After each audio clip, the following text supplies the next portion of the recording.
आदाब नाज़रीन, जी सलाम, इस्तकबाल है आपका। आपके साथ मैं हूं शाज़ निसार। वक्त हो चला है कश्मीर एक्सप्रेस का। शुरुआत हेडलाइंस के साथ।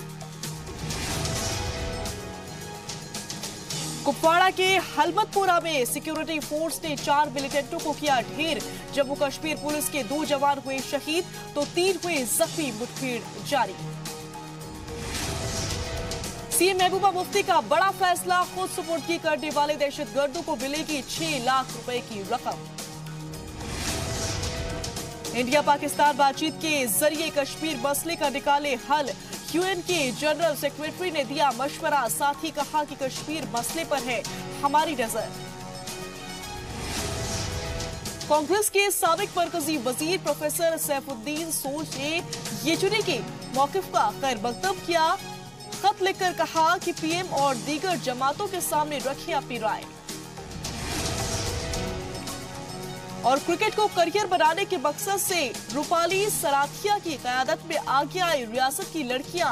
अंडर 19 की कोच है रूपाली सलाथिया। वहीं श्रीनगर में भी जेडपीएल के लिए 30वें एडिशन के खिलाड़ियों की हुई नीलामी। और सबसे पहले बात सबसे बड़ी खबर की। कुपवाड़ा के हलमतपुरा में फौज और मिलिटेंट के दरमियान अभी भी तसादुम जारी है। ताजा इतलात के मुताबिक तसादुम में सिक्योरिटी फोर्सेस ने 4 दहशतगर्दों को मार गिराया है। वहीं फौज और रियासती पुलिस फोर्स के 4 जवान भी शहीद हुए हैं। इसके अलावा चंद जवानों के जख्मी होने की भी इत्तला है। आपको बता दें कि गुज़िश्ता मंगल को हिफाजती दस्तों को हलमतपुरा इलाके में दहशतगर्दों के छिपे होने की खबर मिली थी, जिसके बाद फौज की 41 राष्ट्रीय राइफल्स, जम्मू कश्मीर पुलिस की एसओजी और सीआरपीएफ के जवानों ने पूरे इलाके की घेराबंदी कर सर्च ऑपरेशन शुरू किया। इसी दौरान दहशतगर्दों ने फौज पर फायरिंग शुरू कर दी। फौज की जवाबी कार्रवाई में 4 दहशतगर्द मारे गए। 3 की लाश कल ही बरामद हो गई थी। चौथे की मौत की तस्दीक आज हुई। जराये के मुताबिक चारों मिलिटेंट लश्कर से वाबस्ता बताए जा रहे हैं। और इसी खबर पर ज्यादा जानकारी के साथ श्रीनगर से हमारे ब्यूरो चीफ जुड़ चुके हैं सैयद तजम्मुल। आपके पास ताजा जानकारी क्या कुछ है? देखिए, हलमतपुरा कुपवाड़ा में ये जो तसादुम आ रही है ये अभी भी जारी है। जहां कल से झड़प जारी थी, अभी भी जो इतलात मिल रही है। आपसे कुछ देर पहले रियासती पुलिस के चीफ डॉक्टर एसपी वैद से हमने टेलीफोनिक राब्ता कायम किया तो उन्होंने कंफर्म किया कि इसमें अभी तक एसओजी के 2 जबकि फौज का 1 जवान और 1 जवान जो शदीद तौर पर जख्मी हुआ था वो भी चल बसा। जबकि फौज के 2, एसओजी के 2 जबकि 4 मिलिटेंट अभी तक इसमें मारे जा चुके हैं।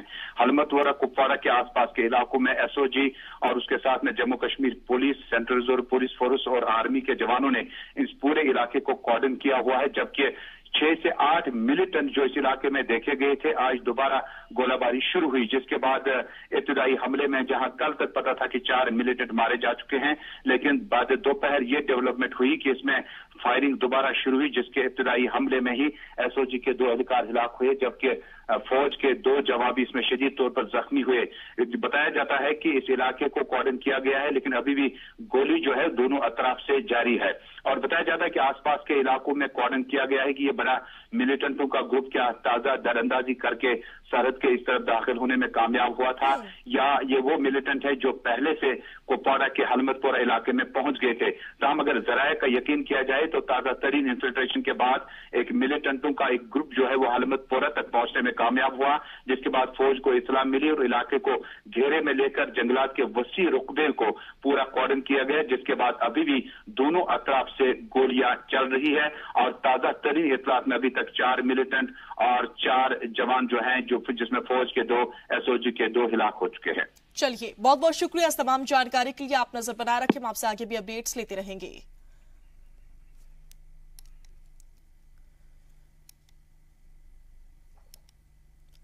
जी हां, तो पल पल की अपडेट्स आप तक पहुंचाए जाने हैं। कुपवाड़ा के हलमतपुरा में फौज और मिलिटेंट्स के दरमियान अभी भी तसादुम जारी है। ताजा इतलात के मुताबिक तसादुम में सिक्योरिटी फोर्सेस ने 4 दहशतगर्दों को मार गिराया है। वहीं फौज और रियासती पुलिस फोर्स के 4 जवान भी शहीद हुए हैं। इसके अलावा चंद जवानों के जख्मी होने की भी इत्तला है। आपको बता दें कि गुज़िश्ता मंगल को हिफाजती दस्तों को हलमतपुरा इलाके में दहशतगर्दों के छिपे होने की खबर मिली थी, जिसके बाद फौज की 41 राष्ट्रीय राइफल्स, जम्मू जम्मू कश्मीर पुलिस की एसओजी और सीआरपीएफ के जवानों ने पूरे इलाके की घेराबंदी कर सर्च ऑपरेशन शुरू किया। इसी दौरान दहशतगर्दों ने फौज पर फायरिंग शुरू कर दी। फौज की जवाबी कार्रवाई में 4 दहशतगर्द मारे गए। 3 की लाश कल ही बरामद हो गई थी। चौथे की मौत की तस्दीक आज हुई है। जराये के मुताबिक चारों मिलिटेंट लश्कर से वाबस्ता बताए जा रहे हैं।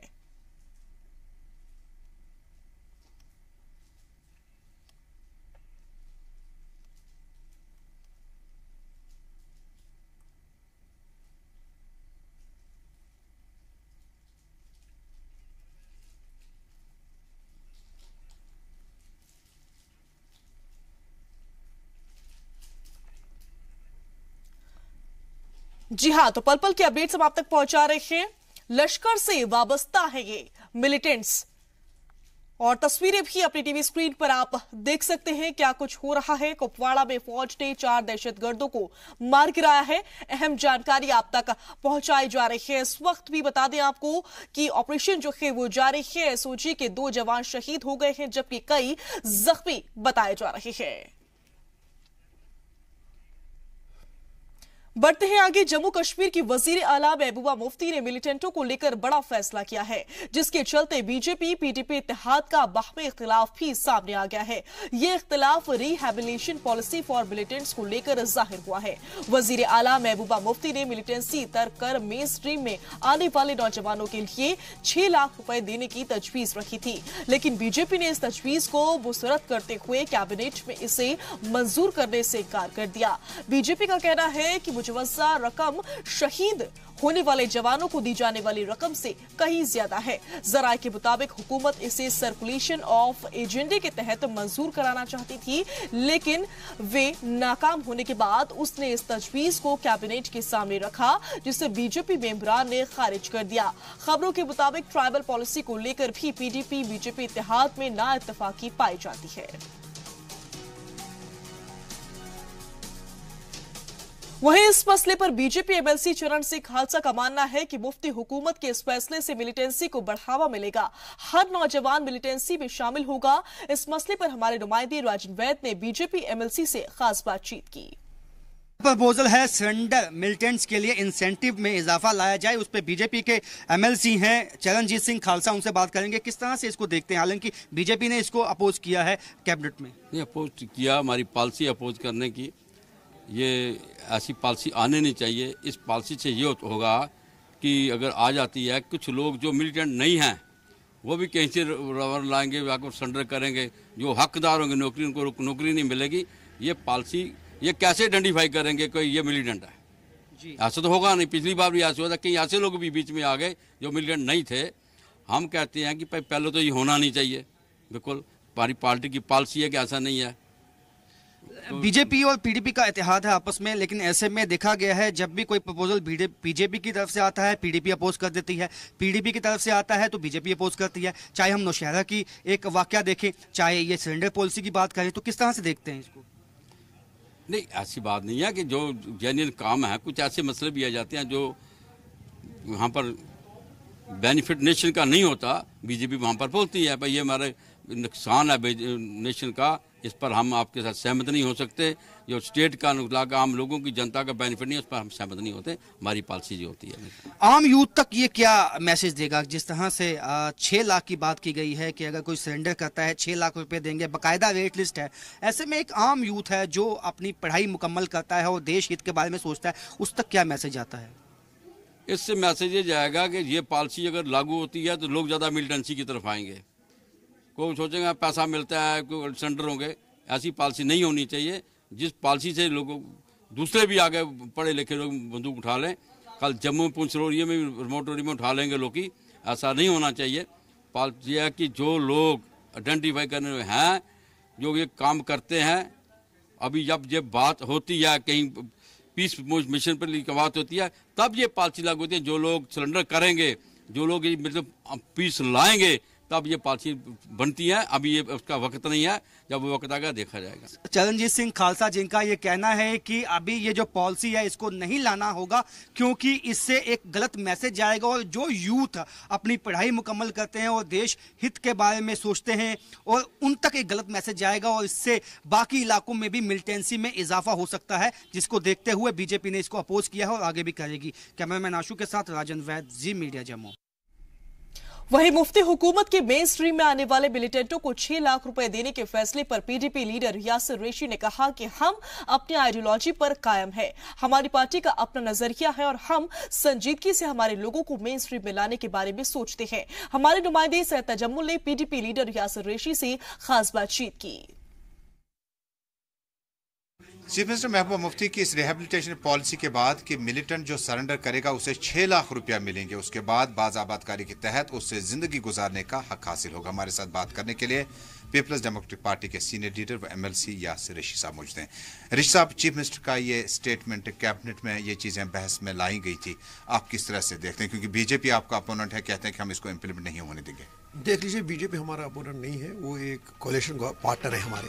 मामला ये है कि जो ये पॉलिसी हम बना रहे हैं ये उसके लिए बना जो हमारा कश्मीरी है, जो इस मुल्क का रहने वाला है, इस स्टेट का रहने वाला, हमारे अपने स्टेट का है। बंदूक से कोई मसला हल होने वाला तो है नहीं, और हमारे बच्चे मर रहे हैं। किसी का जब भाई मरेगा, किसी का बच्चा मरता है, उस वक्त पता चलता है उसको कितना दर्द होता है। ये एक पॉलिसी, एक शुरुआत है। अगर मुझे लग रहा है इससे ज्यादा भी कुछ करना पड़े उन बच्चों के लिए जो भटके हुए हैं, जो उन्होंने बंदूक उठाया, उनको वापस लाने के लिए, वो भी करना चाहिए हमें।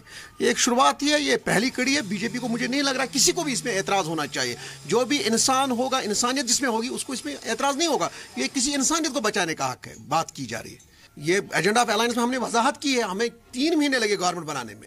महबूबा जी को जब दोबारा गवर्नमेंट बनानी थी, उसने 3 महीने दिए। उस वक्त उसने ये नहीं कहा कि मुझे आप पैसे दोगे कि नहीं, मुझे आप चीफ मिनिस्टर बनाओगे कि नहीं। वो दूसरी पार्टी की तरह ये बात नहीं थी उस वक्त कि आप हमें चीफ मिनिस्टर कुर्सी दोगे कि नहीं।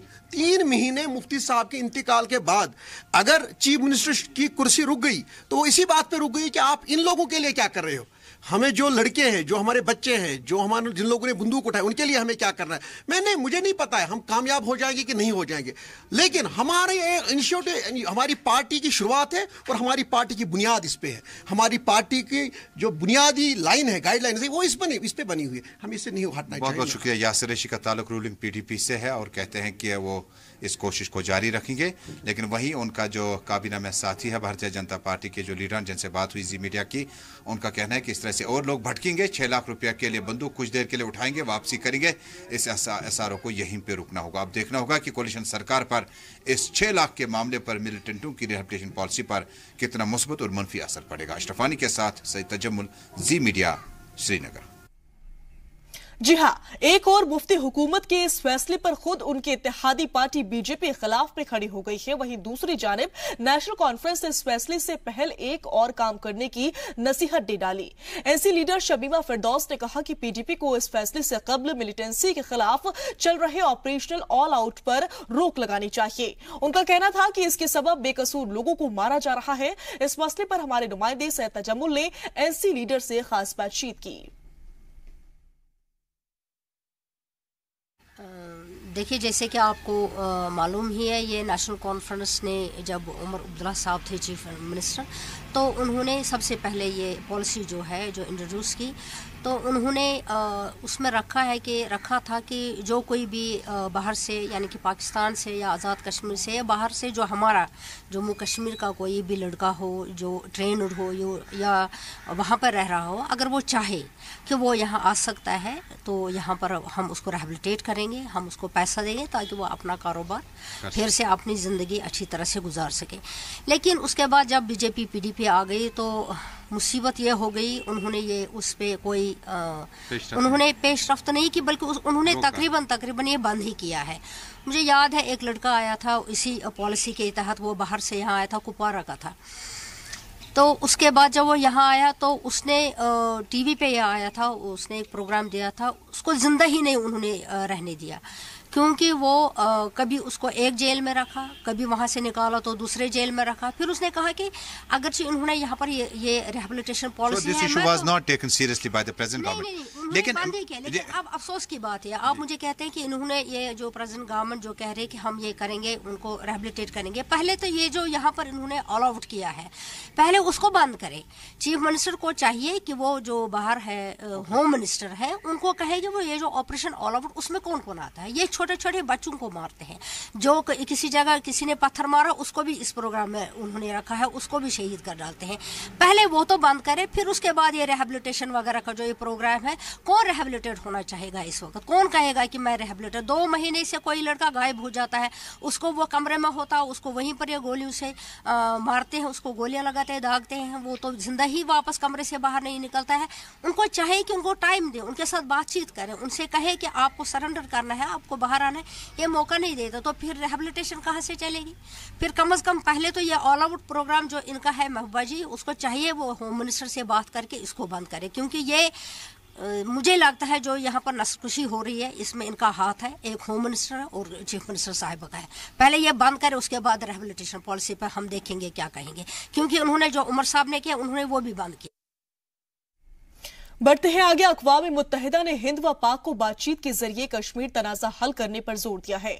सरहद पर जारी कशीदगी पर तशवीश का इजहार करते हुए सेक्रेटरी जनरल एंटोनियो गुतरस ने दोनों मुल्कों को इफ़हाम व तफहीम के जरिए बाहमी मसले को हल करने का मशवरा दिया। सेक्रेटरी जनरल के तर्जुमान के मुताबिक यूएन चीफ कश्मीर की हालत पर करीबी निगाह रखे हुए हैं और उसका मुशाहदा कर रहे हैं। तर्जुमान के मुताबिक अक़वाम मुत्तहिदा हिंद पाक मुज़ाकरात का हामी है और हमेशा इसकी हौसला अफजाई की जाएगी।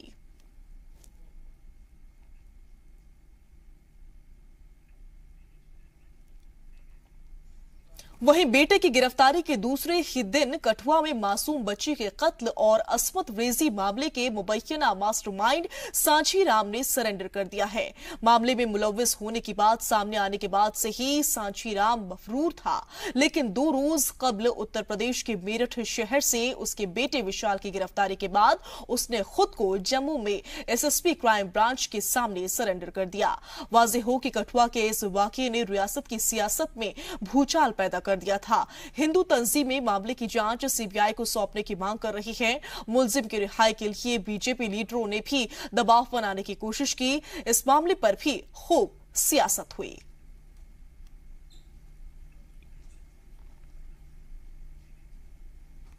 तो वहीं मुतनाज़ा फेसबुक पोस्ट किए जाने पर बरतरफ किए गए जम्मू मेडिकल कॉलेज के एनेस्थीसिया शोबे के रजिस्ट्रार डॉक्टर अमित खजूरिया को दोबारा बहाल कर दिया है।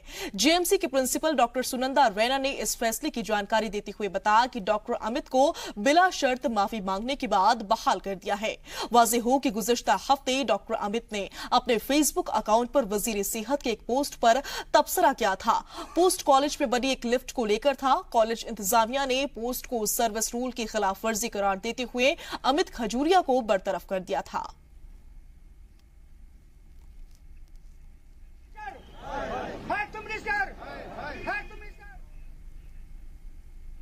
उधर साबिक मरकजी वजीर और कांग्रेस लीडर प्रोफेसर सैफुद्दीन सोज ने कश्मीर तनाज़े पर सीताराम येचुरी के मौकिफ का खैर मकदम किया है। सीपीआईएम के जनरल सेक्रेटरी को भेजे अपने खत में प्रोफेसर सोज ने कहा कि वजीर आजम और दीगर जमातों के सामने उन्हें अपनी राय रखनी चाहिए।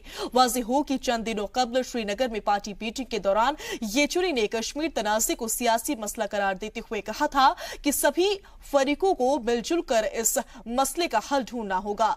को जारी अपने बयान में प्रोफेसर सोज ने येचुरी की इस राय से इत्तफाक किया है कि मरकजी हुकूमत को इस हवाले से तमाम हुकूक हासिल है।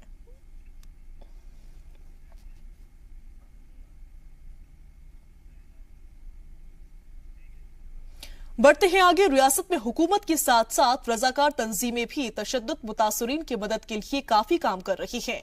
इन्हीं में से एक centre for piece and justice भी है।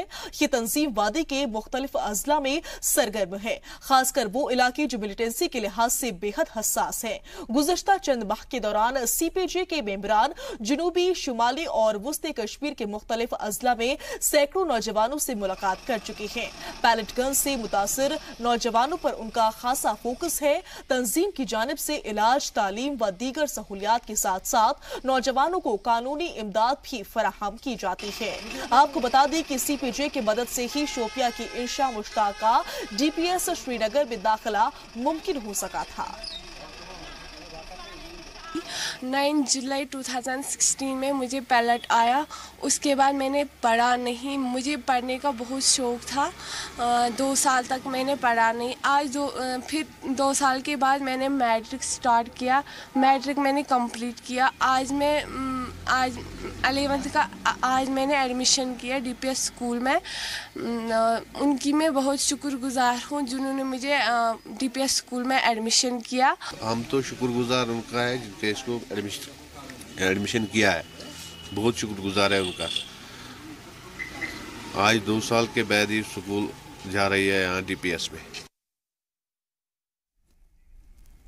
तो वहीं बीजेपी के जनरल सेक्रेटरी अशोक कौल ने रियासत के सभी सियासी जमातों के लीडरों की सिक्योरिटी बढ़ाने का मुतालबा किया है। जी सलाम से खास बातचीत भी की उन्होंने। पहली बार ऐसा एक्सपीरियंस हुआ कि जब भारतीय जनता पार्टी को हुकूमत साजी का कश्मीर घाटी में मौका मिला, उसके बाद कार्यकर्ता से पार्टियां बनती रही, लेकिन इसी बीच लगातार मिलिटेंटों के हमले जो हैं वो भी होते रहे और सरहद पे सब कुछ ठीक ठाक नहीं है। जनरल सेक्रेटरी ऑर्गेनाइजेशन जनाब अशोक कौल हमारे साथ मौजूद हैं। बहुत बहुत शुक्रिया जनाब। पहला सवाल होगा कि जो कार्यकर्ताओं पे हमले हुए, inspector general police, director general SSP कहते हैं कि हमने रिकमेंडेशन दी हुई है लेकिन सिक्योरिटी उतनी मुनासिब नहीं। हमने सर्वे किया कि जिन लड़कों के पास, जिन कार्यकर्ताओं के पास सिक्योरिटी होनी चाहिए थी नहीं है, तो आपने इस ज़मीन में क्या इक़दाम उठाए? देखिए, हम यहाँ अपना काम बढ़ा रहे हैं और हमारे कार्यकर्ता यहाँ काम कर रहे हैं। हम सरकार को ये बात कह रहे हैं कि इन सब कार्यकर्ताओं को आपको सिक्योरिटी मुहैया करानी चाहिए।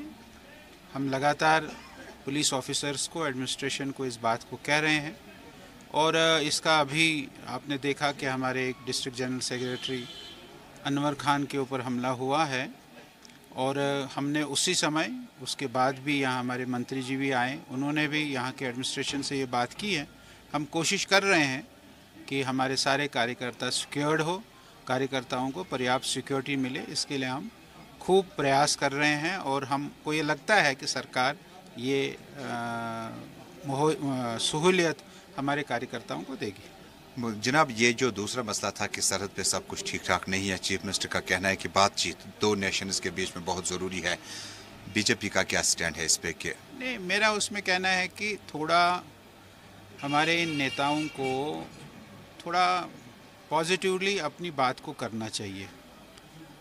जहाँ तक दोस्ती की हाथ बढ़ाने की बात है, तो मुझे लगता है कि हमारी ओर से, हमारे प्राइम मिनिस्टर की ओर से, हमारी सरकार की ओर से, हमारी फॉरेन मंत्री की ओर से, हमारे रक्षा मंत्री की ओर से इसमें कोई कमी नहीं है। हमारा हाथ तो आगे, हमेशा आगे है। अब वो अपना हाथ दूर कर रहा है, ये पक्ष भी हमारे नेताओं को ध्यान में रखना चाहिए कि हमारे ओर से, हमारे प्राइम मिनिस्टर की ओर से या हमारे नेताओं की ओर से ऐसा कुछ नहीं है। हम ये चाहते हैं कि ये बातचीत हो और मसला हल हो जाए और ये रोज़ जो LOC पर वायलेशंस हो रही है और उसमें हमारे लोग मर रहे हैं, कल भी आपने देखा बालाकोट में 5 लोग मरे हैं, ये बड़ा अफसोसनाक वाक़ा हो रहा है और इसके लिए मुझे नहीं लगता है कि हमारी सरकार इसमें कहीं कोताही कर रही है। वो बिल्कुल पड़ोसी मुल्क के साथ हाथ बढ़ाने के लिए तैयार है, लेकिन वो हाथ पकड़ने के लिए तैयार ही नहीं है। और उसी के साथ यहाँ रुकेंगे एक छोटे से ब्रेक के लिए। जल्द हाजिर होते हैं कुछ और खबरों के साथ।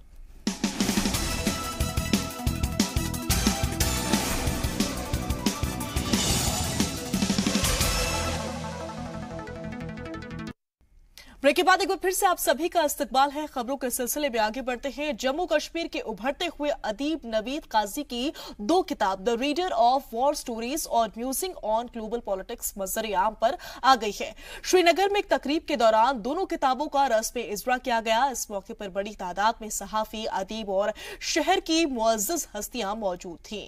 ब्लॉगर से मुसन्निफ बने नवीद कश्मीर के सियासी और समाजी पस मंजर पर लिखते रहे हैं, लेकिन पहली दफा उन्होंने अपने एहसासात और तजुर्बात को किताब की शक्ल दी है। दोनों किताबें मुसन्निफ के जाती मुशाहदात और वसी मुताले से मुतारिफ कराती है। वहीं डोडा के गोहा मरमत पीएचसी पर अब मरीजों को एम्बुलेंस की शिकायत नहीं होगी।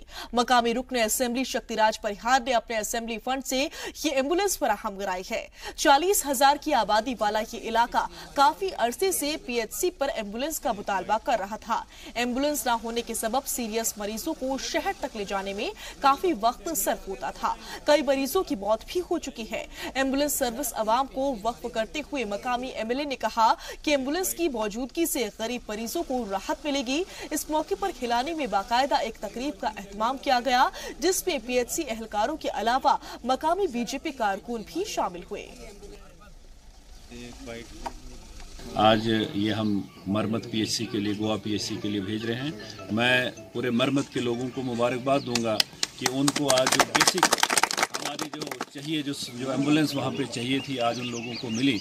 और हमारी कोशिश ये है कि जो भी रूरल एरिया हमारा है, फार फ्लंग एरिया है, उसमें जो हम हेल्थ केयर फैसिलिटी अच्छी से वहाँ दे सके लोगों का, ये हमारा प्रयास है। उधर सोपोर में स्टेट बैंक ऑफ इंडिया का एड्रेस बदल गया है। इसका नया पता है माजा शॉपिंग कॉम्प्लेक्स। जी हां, deputy general manager Manoj Mathur ने ब्रांच की नई इमारत का इफ्तिताह किया। इस मौके पर बैंक के आला ओहदेदार और बड़ी तादाद में सार्फिन भी मौजूद थे। साबका इमारत के बरखिलाफ नई इमारत काफी कुशादे है। काउंटर की तादाद भी ज्यादा है, जिससे सार्फिन को काफी आसानियां फराहम होंगी। बैंक ओहदेदारों ने सार्फिन को बैंक की नई स्कीमों की जानकारी दी और साथ ही बेहतर सहूलियात की की दहानी कराई। इसके अलावा बेहतर सर्विस के लिए सार्फिन से सुझाव और मशवरे भी मांगे गए। आप देख रहे हैं ब्रांच हम लोगों ने नई शिफ्ट करी है यहाँ पे। पहले सोपोर ब्रांच आप भी जानते हैं कि किस तरह से एक बंकर में ब्रांच थी। लोगों ने बताया भी कि एक बंकर के अंदर ब्रांच थी। और आज रियली मुझे बहुत खुशी भी है कि ये ब्रांच ओपन होने के बाद लोगों को अच्छा लगा। उन्होंने कहा कि स्टेट बैंक अंधेरे से उजाले में आ गया है। तो वहीं यूथ ऑल इंडिया कश्मीरी समाज ने हुकूमत पर इल्जाम लगाया है कि हुकूमत कश्मीरी पंडितों की घर वापसी के लिए कोई इकदाम नहीं उठा रही है। जम्मू में एक प्रेस कॉन्फ्रेंस में तंजीम के मेंबर आर.के. भट्ट ने कहा कि इतने सालों के बाद भी सिर्फ घर वापसी की बातें होती हैं, लेकिन उन पर अमल नहीं होता, जिसके चलते आज भी वो दरबदर की जिंदगी बसर कर रहे हैं। उन्होंने कहा कि आज तक इस मुद्दे को लेकर कई मुज़ाकरातकार की तकर्रुरी की गई, लेकिन उनकी सिफारिशों को भी लागू नहीं किया गया। इसी वजह के चलते आज ये फैसला लिया गया है कि वो अपना मुज़ाकरातकार खुद तकर्रुर करेंगे और खुद लोगों के दरमियान जाकर ये तय करेंगे कि परेशानी का हल कैसे हो। यूथ ऑल इंडिया कश्मीरी समाज आज हम आपके माध्यम से भारत सरकार तक और राज्य सरकार तक ये बात पहुंचाना चाहते हैं कि आप विफल हो गए कश्मीरी पंडित की वापसी करने में। अपनी वापसी को हकीकती जामा पहनाने के लिए अब तीनों रीजन्स में जाके लोगों से मिलेंगे, हम लोगों से बात करेंगे, हम इंटरनल और एक्सटर्नल डायलॉग करेंगे और कोई रास्ता निकालेंगे कश्मीरी पंडित अपने घरों में कैसा बसेगा। बढ़ते हैं आगे। पाक मकबूजा कश्मीर से हिजरत कर चुके लोगों के लिए शिनाख्ती दस्तावेज हासिल करना मुश्किल तरीन मरहला साबित हो रहा है। हुकूमत की आयद करदा शर्त के मुताबिक माली इमदाद हासिल करने के लिए इन दस्तावेज को दिखाना जरूरी है। फ्रंट कागजी कार्रवाई के इस अमल को आसान बनाने का मुतालबा कर रहा है। मांग पूरी करने के लिए फ्रंट की जानिब से एहतजाज और मुजाहरे भी किए जाते हैं। वाज़ेह हो कि हुकूमत ने इनके लिए 2000 करोड़ रुपए के खुसूसी पैकेज का ऐलान किया है, लेकिन जिनके पास जरूरी डॉक्यूमेंट्स हैं उन्हें ही इमदाद मिल रही है। फ्रंट का कहना है कि ज्यादातर लोगों के लिए इन दस्तावेजों को पेश करना मुश्किल है। वहीं कुलगाम के देही इलाकों में ऐसे कई सरकारी स्कूल हैं जिन्हें सर्व शिक्षा अभियान का कोई खास फायदा नहीं मिल रहा है। बड़ी जहलान का गवर्नमेंट प्राइमरी स्कूल भी इन्हीं में से एक है। ये इलाका जिला हेडक्वार्टर से महज 30 किलोमीटर की दूरी पर वाक़ है। आज भी ये स्कूल वक्फ की जमीन पर पुरानी और खस्ता हाल इमारत में चल रहा है। स्कूल में 180 बच्चे ज़ेरे तालीम हैं, जबकि पढ़ाने वाले सिर्फ 2 उस्ताद हैं। मकामी लोगों ने इस हवाले से कई दफा आला हुक्काम से बातचीत की, लेकिन अभी तक इसकी खातिर ख्वाह नतीजा बरामद नहीं हो पाया है। कि हम देख रहे हैं कि जिस जगह पे ज्यादा बच्चे हैं और टीचर कम है तो वहां हम जो है वो कर रहे हैं एक्सरसाइज और टीचर प्रोवाइड करेंगे। तो वहीं ऑफिशियली तौर पर भले ही क्रिकेट मुल्क का कौमी खेल ना हो, लेकिन मकबूलियत के लिहाज से क्रिकेट से सभी खेलों को पीछे छोड़ दिया है। मेंस क्रिकेट के साथ वुमेन क्रिकेट भी इस रेस में शामिल हो चुका है। शायद यही वजह है कि बाज हलकों में क्रिकेट को रिलीजन के तौर पर भी पेश किया जाने लगा है। ये दावे यूं ही नहीं किए जाते। जम्मू कश्मीर में क्रिकेट की मौजूदा सूरत हाल इन दावों की तस्दीक करती है।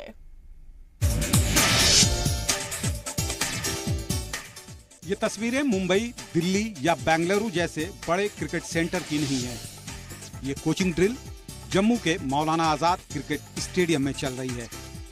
ये लड़कियां रियासत के मुख्तलिफ अजला से जम्मू आई हुई हैं। फॉर्मर स्टेट क्रिकेटर और बीसीसीआई की ग्रेड 2 लेवल की कोच रूपाली सलाथिया की निगरानी में ये लड़कियां क्रिकेट की बारीकियां सीखती हैं। इनमें से कुछ लड़कियां कश्मीर के रिवायती माशरे से भी ताल्लुक रखती हैं, जहां लड़कियों का मैदान पर उतरना ही मायूब समझा जाता है। लेकिन वक्त गुजरने के साथ साथ हालात में तब्दीली आ रही है। अब शोपियां और बारामूला जैसे जिले की लड़कियां भी क्रिकेट को कैरियर बनाने में दिलचस्पी ले रही हैं। कश्मीर में जब हम जाते थे तो वहाँ पे काफ़ी कुछ मतलब अजीब लगता था। लोग काफ़ी ऐसे देखते थे जैसे पता नहीं कौन आ गया, लड़कियाँ कैसे खेल सकती हैं। तो वहाँ का माहौल थोड़ा सा डिफरेंट हमें लगता था। और वहाँ की गर्ल्स जब यहाँ आती थी खेलने लिए तो उनको यहाँ पे बहुत अच्छा फ्री माहौल मिलता था और वो बड़े अच्छे से खेल पाती थी।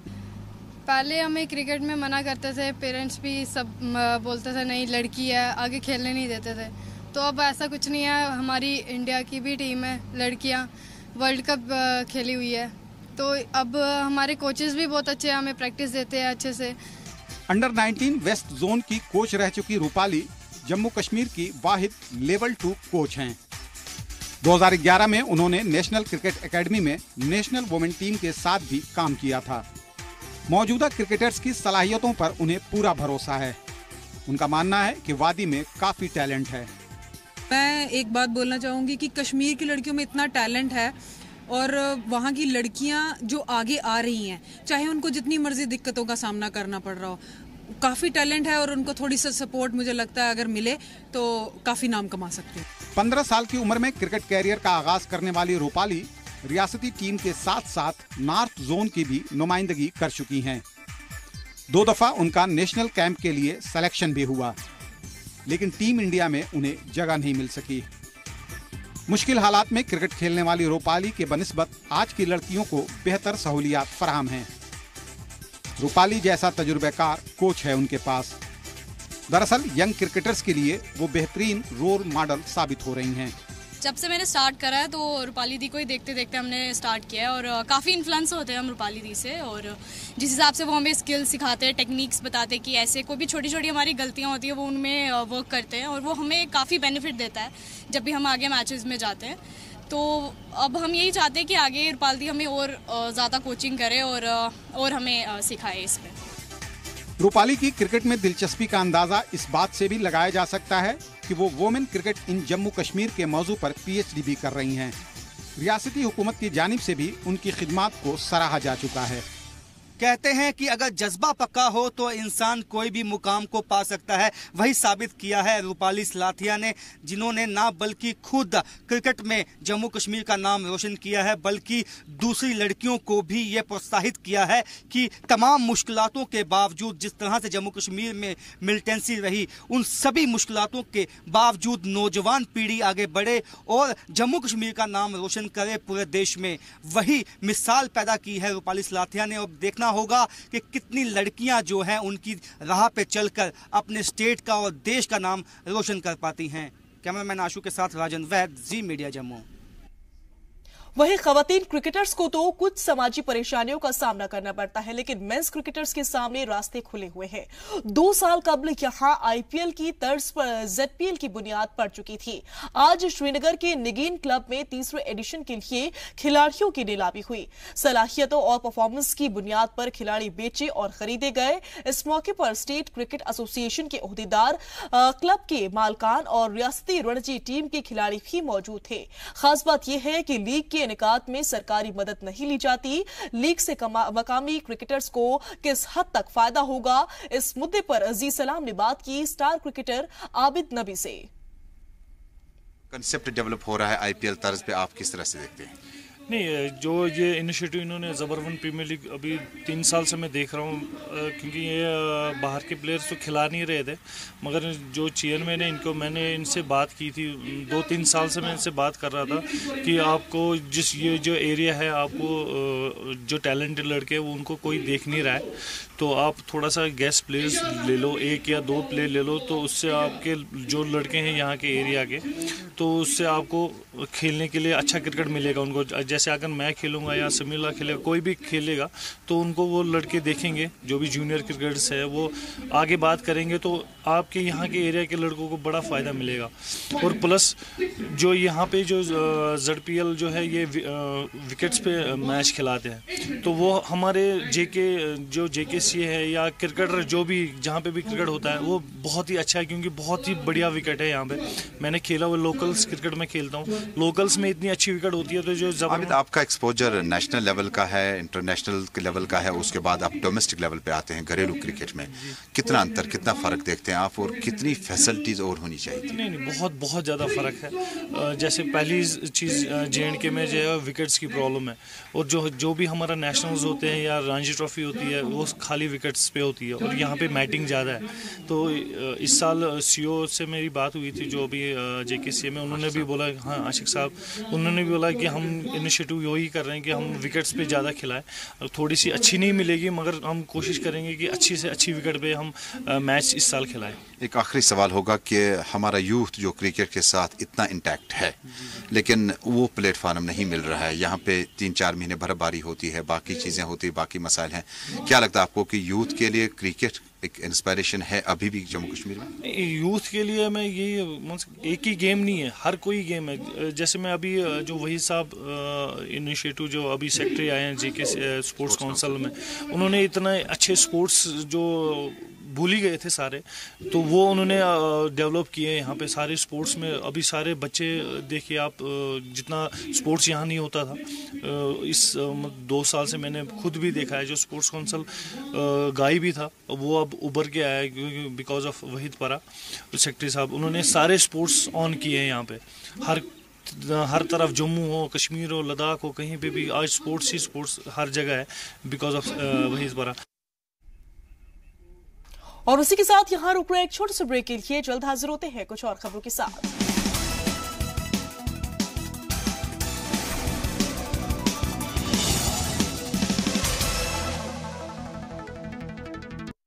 ब्रेक के बाद एक बार फिर से आप सभी का इस्तकबाल है। खबरों के सिलसिले में आगे बढ़ते हैं। रियासत के दूसरे इलाकों की तरह पुंछ में भी अकीदत व एहतराम के साथ नवरात्र मनाया जा रहा है।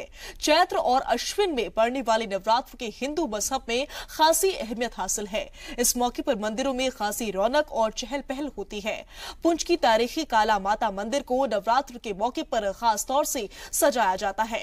दर्शन के लिए अकीदतमंदों की बड़ी तादाद सुबह सवेरे ही मंदिर पहुंच जाती है।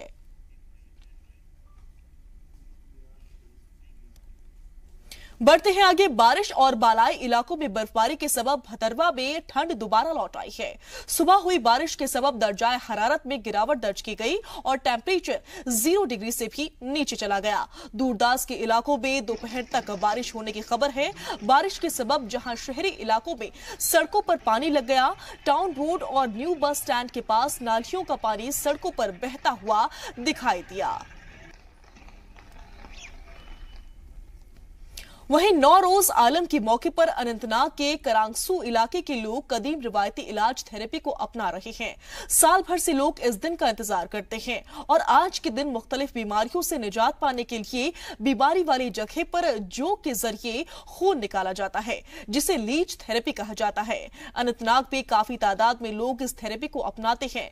लोगों का मानना है कि आज के दिन लीच थेरेपी को अपनाकर वो साल भर बीमारियों से दूर रहते हैं।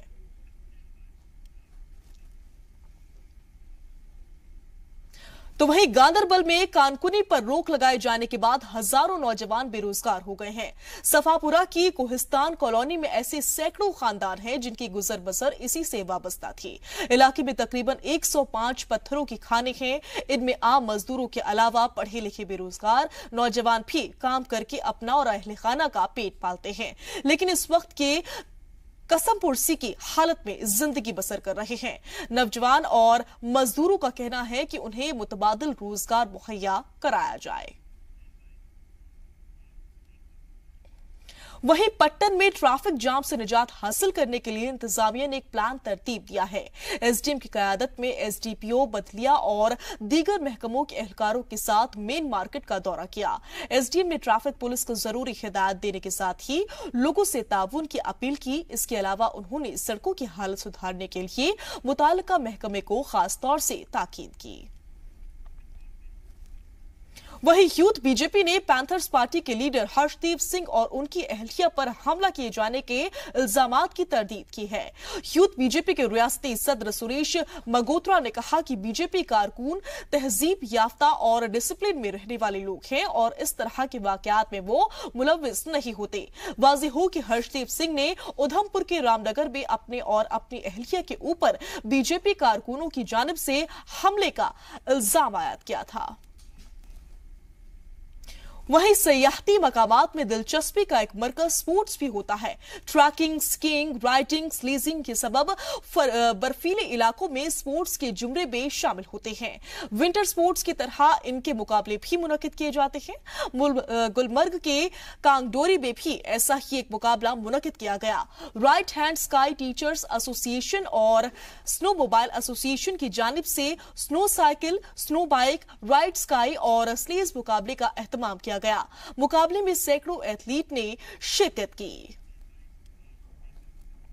तो वहीं डेमोक्रेटिक्स पार्टी नेशनलिस्ट के सदर गुलाम हसन मीर ने रियासत की मौजूदा सूरत हाल को तरक्की के मुनाफी बताया है। पट्टन में अवामी जलसे से खिताब करते हुए उन्होंने कहा कि अंदरूनी रियासत और सरहद पर खून खराबा मामूल का हिस्सा बन चुका है। रियासती व मरकजी हुकूमत की तनकीद करते हुए डीपीएन के सदर ने कहा कि पीडीपी बीजेपी हुकूमत जमहूरी अदारों को खत्म करने पर तुली हुई है।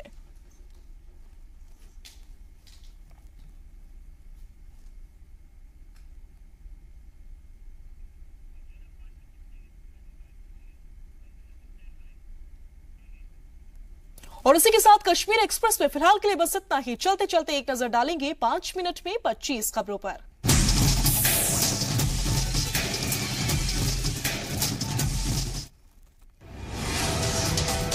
फेसबुक डेटा लीक पर कांग्रेस और बीजेपी में जबरदस्त घमासान। हुकूमत का इंतबाह, पूरे मामले की कराएंगे जांच। कांग्रेस का पलटवार, मुद्दों से ना भटकाए हुकूमत।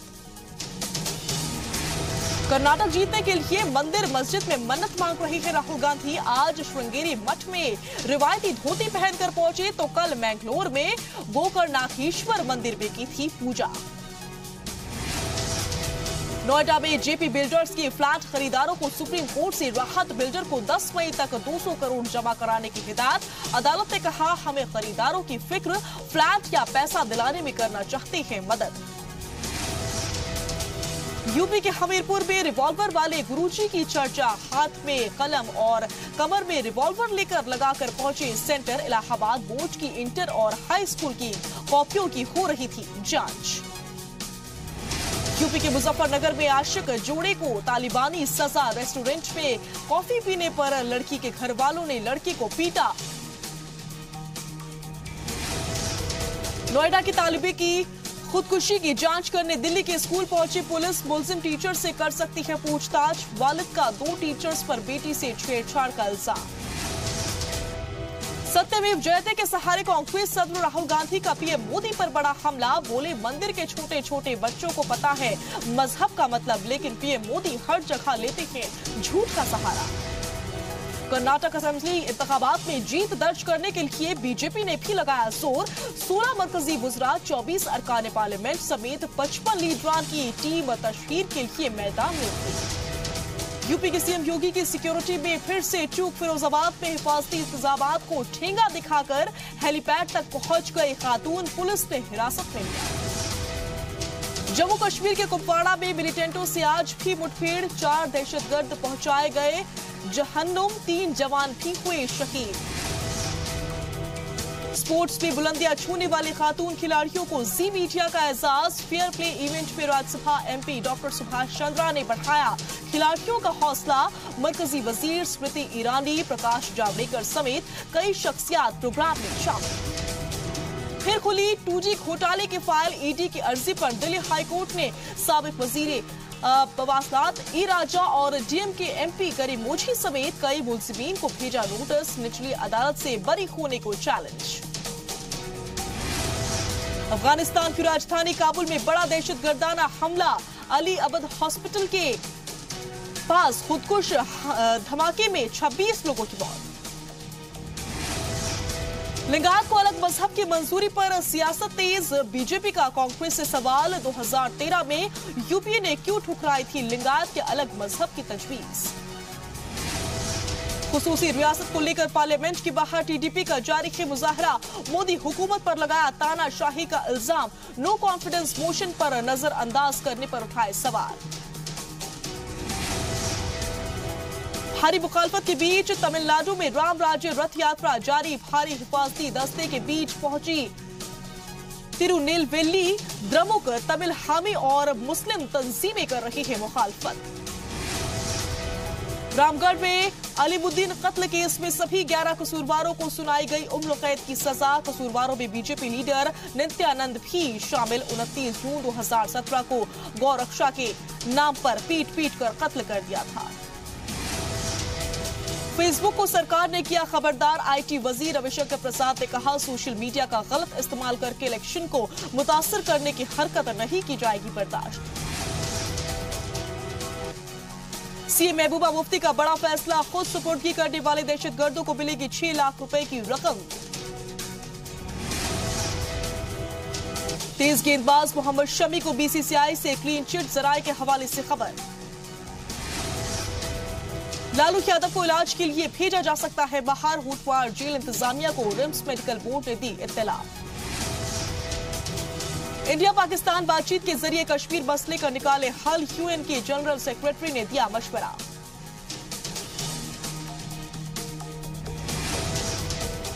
कांग्रेस से साबिक मंत्री